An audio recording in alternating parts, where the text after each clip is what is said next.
नाही, काल रात्रीपासून मुंबईमध्ये आणि राज्यभरामध्ये जो काही पाऊस पडतोय आणि त्यामुळे मुंबईमध्ये देखील 267 ते 300 mm पाऊस पडला आणि त्यामुळे आपण पाहिलं तर 65 mmच्या वर गेल्यानंतर मग अतिवृष्टीसारखीच परिस्थिती निर्माण होते. परंतु इकडे तर 267 पेक्षा जास्त म्हणजे एव्हरेज 300 mm पर्यंत पाऊस पडलेला आहे आणि त्यामुळे मोठ्या प्रमाणावर काही रेल्वेच्या ट्रॅकवर देखील पाणी आलं. चुनाभट्टी सायन त्या भागामध्ये देखील पाणी साचलं आणि त्यामुळे रेल्वे सेवा देखील अफेक्टेड झाली. परंतु रेल्वे आणि बीएमसी आणि स्टेट डिझास्टर या सर्वांनी मिळून जवळपास रेल्वेचे 200 पंप सुरू आहेत आणि बीएमसीचे 481 पंप सुरू आहेत आणि ते पंप जे आहेत आणि त्याच्यामुळे पाणी जे साचलेलं आहे ते पाणी आपण तात्काळ त्याचा निचरा करण्याचं काम हे पंप करतायत. आणि म्हणून हिंदमाता गांधी मार्केट या ठिकाणी बघितलं आपण, मिलन सबवेमध्ये पण पाणी तिथे साचलं नाही कारण ते पंपाने ताबडतोब काम केलं. होल्डिंग पॉइंट जे आहेत, होल्डिंग पॉइंटचा देखील मोठा फायदा झाला आहे आणि रेल्वेच्या खाली ट्रॅकच्या खाली मायक्रो टनलिंग देखील जे केलेलं आहे त्याचाही फायदा याच्यामध्ये होतोय. आणि त्यामुळे एकंदरीत होल्डिंग पॉइंट आणि मायक्रो टनलिंग हे पहिलं आहे आपल्याकडे मुंबईमध्ये, देशामध्ये पहिलं हे आपण केलेलं आहे. त्यामुळे खूप मोठ्या प्रमाणावर त्याचा फायदा होतोय आणि सकाळपासूनच मी रेल्वेबरोबर बीएमसी आणि आपलं स्टेट डिझास्टर आपल्या मुख्य सचिव मॅडम यांच्या संपर्कात होतो की यामध्ये कुठल्या ट्रेन्स थांबलेल्या आहेत. तर मग हळूहळू सेंट्रल आणि हार्बर पण आता सुरू झाली, हार्बर भी सुरू हुआ. तर ही जी काही थोडं स्लो होतं परंतु आता पाण्याचा निचरा झाल्यामुळे रेल्वे सेवा देखील सुरळीत होती आहे. आणि त्याचबरोबर त्यासाठी आम्ही बीएसटी आणि एसटीला देखील सूचना केल्या होत्या की ज्या ज्या ठिकाणी आवश्यक आहे त्या ठिकाणी आपली ही सेवा देखील देण्याची गरज आहे, त्या ठिकाणी तुम्ही तात्काळ ती सेवा देखील द्या. आणि त्याप्रमाणे एकंदरीत आत्ता आपण पाहिलं तर आपलं राज्याचं जे डिझास्टर कंट्रोल रूम आहे तिथेही मी जाऊन आलो. तिथून देखील आपल्या पूर्ण राज्याचा आढावा घेतला. जे कोस्टल डिस्ट्रिक्ट आहेत ते आपले रायगडपासून सिंधुदुर्गापर्यंत तिथे आता ऑरेंज अलर्ट आहे. जळगावमध्ये पण ऑरेंज अलर्ट आहे आणि पालघरमध्ये आहे आणि इतर ठिकाणी पाऊस पडतोय. परंतु तिथे अशी जास्तीचा अतिवृष्टी नाही आहे. त्यामुळे त्या ठिकाणी देखील सिंधुदुर्ग एनडीआरएफशी मी देखील प्रमुखांशी सकाळी बोललो आणि त्यांनाही त्या सर्व टीम सिंधुदुर्ग आणि ज्या ज्या ठिकाणी रात्री ऑरेंज अलर्ट होता आता रात्री रेड अलर्ट होता आता ऑरेंज अलर्ट आहे त्यांना देखील. आणि त्याचबरोबर आर्मी, नेव्ही आणि एअरफोर्स हे जे आहेत त्यांच्याशी त्यांनाही अलर्टवर ठेवलेलं आहे. कुठेही काही असं आवश्यकता लागली तर ताबडतोब त्यांची मदत आपल्याला घेता येईल. आणि म्हणून आज मुंबईचा जर आढावा घेतला तर मुंबईमध्ये जवळपास 5000 स्पॉट आयडेंटिफाय केलेत. 5000 स्पॉट आपण इथून मॉनिटर करू शकतो आणि ते आपण इथून पाहू शकतो. तर ती एक मोठी जमेची बाजू आहे. आता आपले जे काही डीएमसी वरिष्ठ अधिकारी 2 एएमसी स्पॉटवर आहेत. आता हे सगळं झाल्यानंतर स्वतः आयुक्त आणि इतरही अधिकारी स्पॉटवरच जातील जेणेकरून आपल्याला तात्काळ ज्या ठिकाणी आवश्यक जे काही निर्णय घ्यायचे आहेत ते निर्णय आपल्याला घेता येतील. आणि त्यामुळे मला वाटतं आज रेल्वे, महापालिका, राज्य स्टेट डिझास्टर, एनडीआरएफ ही सगळी जी टीम आहे ही टीम आपल्याला या ठिकाणी एवढा पाऊस पडलेला असताना देखील निचरा जो आहे ज्या पद्धतीने होतोय ते देखील आपल्याला मान्य करावे लागेल की त्याचाही निचरा देखील फास्ट होतोय. आणि त्यामुळे मगाशी इकडे येता येता आपल्याला जे रस्ते पूर्ण पाण्याने भरलेले दिसत होते, आता इथं आल्यानंतर काही रस्ते आपले त्याच्या लेन चालू झाल्या आणि वेस्टर्न एक्सप्रेस आणि ईस्टर्न एक्सप्रेस पण दाखवला आणि त्याच्यावरच्या हायवेवरचे देखील ट्रॅफिक जी आता सुरू झालेली आहे आणि रेलवे लगभग सब शुरू हो गई और हाँ महालक्ष्मी भी आपकी आ गई, पहुंच गई. तो हे जे आहे हे सगळं आज आपण पाहिल्यानंतर ही सर्व जी काही टीम आहे ही एकंदरीत सगळे एकत्र काम करतायत. त्यामुळे हे माझं काम का तुझं काम असं काही कोणी बघत नाही. रेल्वेला देखील आपली सगळी ही टीम मदत करते आहे, स्टेट डिझास्टर मदत करतोय, बीएमसी मदत करते आहे आणि हे सगळं एक टीमवर्क म्हणून आपण काम करतोय. खरं म्हणजे एकाच वेळेस एवढा पाऊस पडला की त्याची जी काही कॅरिंग कॅपॅसिटी जी आहे ही त्याच्यामध्ये त्या पावसाला अनुषंगिक नाही आणि म्हणून आपण जे आता नवीन मोगरा पंपिंग स्टेशन करतोय, माहुल पंपिंग स्टेशन करतोय आणि जे मिठी जी रिव्हर आणि पोयसर नदी जी आहे ही मिठी आणि पोयसर या दोन नद्या आपल्याला त्याची कॅरिंग कॅपॅसिटी वाढवतोय आपण आणि ते कॅरिंग कॅपॅसिटी वाढवल्यामुळे आता काही अतिक्रमणं देखील आपण त्याच्यावरची काढली. आणखी देखील जे नाले आहेत ते रुंद करण्याची आवश्यकता आहे. त्याची कॅरिंग कॅपॅसिटी वाढवणं हे देखील गरजेचं आहे कारण पाऊस आल्यानंतर शेवटी समुद्राकडे खाडीकडे जाण्याचा मार्ग नाल्यावाटी आहे. त्यामुळे याची जेवढी आपण कॅरिंग कॅपॅसिटी वाढवू तेवढं आपल्याला या रस्त्यावरचं पाणी वसाहतींमधलं पाणी आम्ही कमी करू शकतो. त्याचबरोबर पंप गेट जे आहेत मिठी नदीला आपण बसवतोय हे पंप गेट बसवल्यानंतर जे समुद्राचं पाणी उलटं आपल्या शहरात येतं ते येणार नाही. फ्लड गेटमुळे ते समुद्राचं पाणी येणार नाही, परंतु आपल्या इकडचं पाणी पंपाने आपण तिकडे फेकू शकतो. बरोबर आहे ना? तर हाय टाईडमध्ये काय होतं, उलटं पाणी येतं आणि लो टाईडमध्ये पाणी समुद्र घेतो, पण हाय टाईडमध्ये आपलं ते पाणी इकडे येतं. त्यामुळे हा फ्लड गेटमुळे खूप मोठ्या प्रमाणावर आपल्याला त्याचा रिलीफ मिळेल. या ठिकाणी रेल्वेने देखील भायखळा आणि कल्याणमध्ये त्या ट्रॅकच्या काही अडचणी होत्या त्या देखील दूर केलेल्या आहेत. कल्याणमध्ये पण माइक्रो टनलिंग आपने किया है, उसकी वजह से भी बहुत फायदा हुआ है. और वेस्टर्न रेलवे में 12 लोकेशन जो है इसमें जो पंपिंग करना है पाइप पुश किया है तर ते देखील आपल्याला त्याचाही फायदा या ठिकाणी 5.5 किलोमीटरचे वॉल बनाया है और 6 किलोमीटर के पाइप ड्रेन्स बनाया है चैनलाइज करने के लिए. ये भी फायदेमंद है, इसमें होता है. ये नया एक हम लोग कर रहे हैं, आप भी कर रहे हैं और बीएमसी भी कर रहे हैं और स्टेट भी कर रहे हैं. इसके वजह से बिल्कुल फायदा होगा.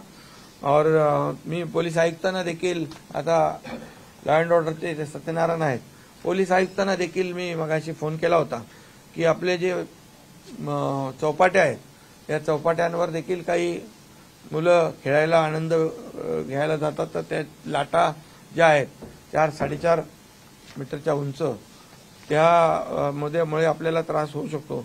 त्यांनी देखील ते सर्व क्लिअर केलंय. त्यामुळे असं कुठलाही काही अनुचित प्रकार घडू नये यासाठी सर्व काळजी घेतलेली आहे आणि याचा परिणाम यामध्ये होईल. माझं एवढंच सगळ्यांना आव्हान आहे, नागरिकांना देखील, की आता पुन्हा भरतीचं एक सूचना दिलेली आहे हायटाईडची 1-2 नंतर. तर गरजेशिवाय घरातून बाहेर येणं टाळलं तर बऱ्यापैकी त्याच्यामध्ये गैरसोय कोणाची होणार नाही. शाळांना देखील आपण सुट्ट्या दिलेल्या आहेत. त्यामुळे त्याचं देखील मुलांना देखील ती आपण विद्यार्थ्यांची काळजी घेतलेली आहे आणि एकंदरीत सर्व परिस्थितीला आपण फेस करायला आपली यंत्रणा सर्व अलर्ट केलेली आहे. मला वाटतं याच्यामध्ये आता जे रात्रभर आणि आता जो जास्तीचा पाऊस झाला त्याच्यामुळे जी काही गैरसोय नागरिकांची नक्कीच झालेली आहे. पण पाऊस एक प्रमाणापेक्षा जास्त पडल्यामुळे आणि हे जे आता आपण जे पंपिंग स्टेशन करतोय 7 पंपिंग स्टेशन कंप्लीट झाल्यानंतर मला वाटतं ही कधीच अशी परिस्थिती उद्भवणार नाही. आणि हे आता आपल्या ह्या 2 वर्षाच्या काळामध्ये त्याचं सगळं ज्या काही प्रक्रिया आहेत ते आपण पूर्ण केलेल्या आहेत. मला वाटतं वर्क ऑर्डर दिलेले आहेत आणि त्याचंही काम आता युद्धपातळीवर सुरू होईल. आणि हा कायमस्वरूपीचा जो आहे, कारण आपली जी काही मुंबईचा आकार आहे असा सॉसर सारखा, आणि त्यामुळे हे सगळ्या पंपिंग स्टेशन याच्यावर मोठा उतारा मिळेल आणि नागरिकांना दिलासा मिळेल.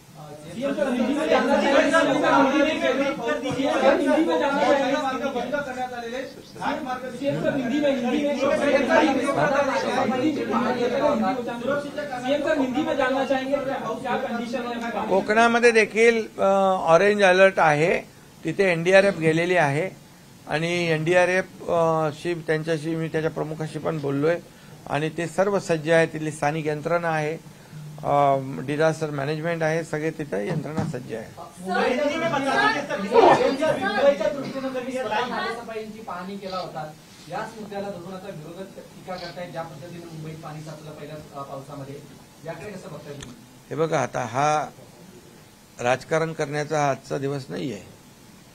राजकारण करायला खूप संधी आहे. आज आपल्याला लोकांना मदत करायची आहे. लोक अडकले त्यांना रेस्क्यू करायचं आहे. हे पाणी भरलंय ते काढायचं आहे. त्याच्यावर पूर्ण बीएमसी आणि राज्य सरकार काम करतीये, रेल्वे काम करतीये. त्यामुळे आता पाणी जर 267 मिलीमीटर पाऊस पडला आणि 300 पर्यंत पडला, 300 mm पाऊस जर रात्रीपासून या एवढ्या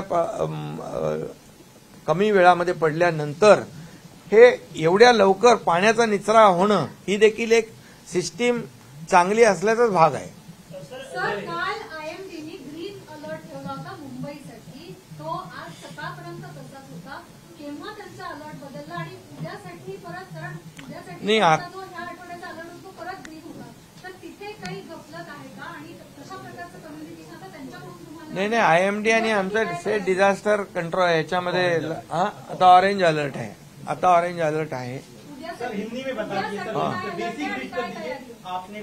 नाही, आता पूर्ण, आता तुम्ही आज पूर्णपणे आता तर ऑरेंज अलर्ट आहे. आणि तुम्हाला सांगतो मी, पूर्णपणे ही सिस्टीम जी आहे आपली, पूर्ण टीम अलर्ट मोडवर आहे. कुठलंही काही आणि पूर्णपणे 24 तासासाठी ही सर्व टीम अलर्ट आहे. 24 नाही, कंटिन्यू हे आपला भाग आहे. त्यामुळे त्याचा तुम्ही तयारीत आम्ही सगळे आहोत आणि तुम्ही पण तयारीत राहा. आपने पहले राज्य का जायजा लिया, बीएमसी का जायजा लिया, क्या मौजूदा स्थिति है, क्या नहीं, अभी जो बारिश हुई है रात से ये ज्यादा हुई है. 65 mm से ज्यादा होती है तो अतिवृष्टि जैसी परिस्थिति होती है. अभी तो 267 से 300 mm बारिश गिरी है. ये बारिश जो है ये कम समय में गिरी है और जो पूरी तरह व्यवस्था जो है, कैरिंग कैपेसिटी है, उससे बहुत ज्यादा, कई गुना ज्यादा ये बारिश हुई है. और इसलिए रेलवे के ट्रैक पे भी पानी आया है. पंप, रेलवे ने 200 पंप लगाए हैं, 480 पंप कारपोरेशन के है, वो पूरी तेजी से काम कर रहे हैं और पानी फेंकने का काम शुरू है. और अभी आपने देखा कि ट्रेन भी ऐसा सब शुरुआत हुई है और रोड में भी अभी हमने यहाँ पर देखा, सब 5000 स्पॉट इसमें दिखते हैं.